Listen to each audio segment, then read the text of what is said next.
This Arduino Uno Q sets itself apart from standard boards with 10 unique features, starting with a dual brain architecture that combines a real-time microcontroller with a Linux processor capable of running apps, dashboards, and backend software directly.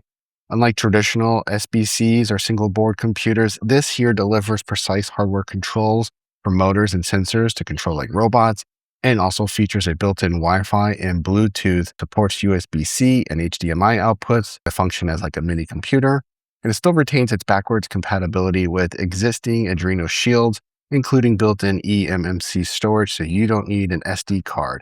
It comes fully equipped for Edge AI by supporting local and offline vision and automation models, giving you the ability to run local AI offline, keeping everything internal and not sending your data up to a cloud.